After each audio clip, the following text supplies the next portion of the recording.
네, 박혜린 기자와 함께하는 뉴스앤마켓 시간 이어가겠습니다. 오늘은 중국 안방보험을 상대로 승소 결과를 가져온 미래에셋 대우 이야기 나눠보겠습니다. 자, 박 기자 일단 오늘 긍정적인 소식 전해졌습니다. 자세히 좀 전해주시죠. 네, 미래에셋대우는 미국 내 15개 호텔 인수 계약 취소 건으로 중국 안방보험과 재판을 진행해 왔는데요. 오늘 미국 1심 재판에서 승소했다는 결과를 전해왔습니다.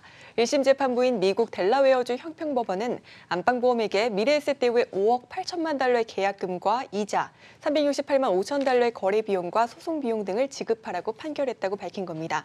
즉 미래에셋대우 측에선 알턴 2가 빠진 상황입니다.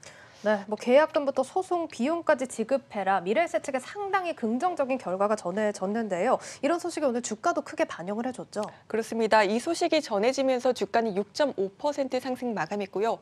최근 들어 순매도하고 있던 외국인들의 자금 유입도 포착됐습니다. 외국인은 지난 3거래일 연속 순매도하고 있었는데 아직 잠정 집계치이긴 하지만 오늘 7억 1,100만 원을 순매수로 전환했고요. 기관도 23억 원가량을 순매수한 것으로 집계되고 있습니다. 그렇네요. 최근 또 매도세를 취하던 외국인이 다시 돌아왔다는 점이 특징적인데요. 이번 승소 결과로 향후 주가도 좀 긍정적이게 흘러가겠습니다. 네, 당연히 그렇겠죠.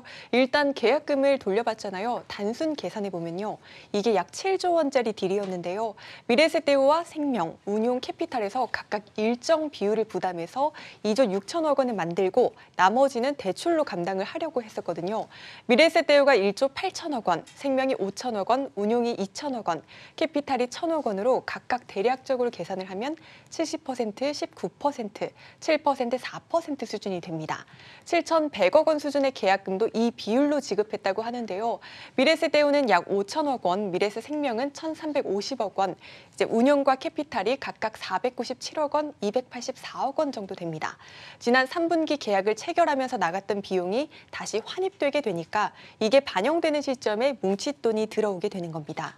일단 지금 상황에 대해서 좀 자세하게 짚어보고 있는데요. 근데 이게 원래 이제 미래에셋 측에서는 하고 싶어서 좀 뛰어들었던 사업이잖아요. 이번 판결이 긍정적으로 나왔다곤 하지만 좀 이제 사업 자체가 물 건너가면서 가지게 될 리스크는 없나요? 오히려 정반대 상황입니다. 코로나19로 고층 빌딩의 공실률이 치솟고 이제 해외 고급 호텔도 영업에 차질을 빚으면서 해외 대체 투자를 확대한 증권사들이 굉장히 불안한 상황이었거든요.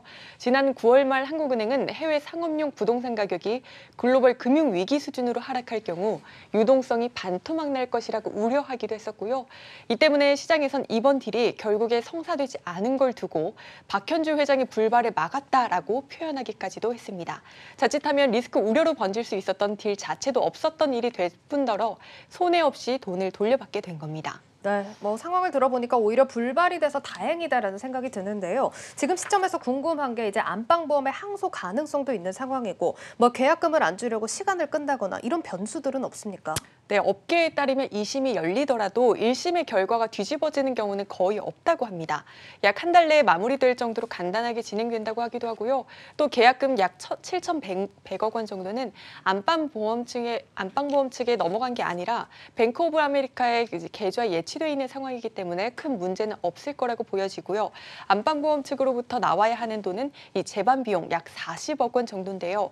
업계에선 안방보험이 글로벌 신뢰도를 떨어뜨리면서 이 40억 원을 돌려주지 않을 가능성은 적다고 보고 있습니다. 네, 이게 또 안방보험의 체면이 또 달린 문제인 만큼 이렇게만 된다라면 지금 수월하겠다 싶은데요. 그럼 지금 이제 이 돈이 언제 들어오게 되는 건가요? 네, 저는 사실 이 소식을 듣고 굉장히 다행이다라는 생각과 함께 환율은 어떡하지라는 생각이 들었거든요.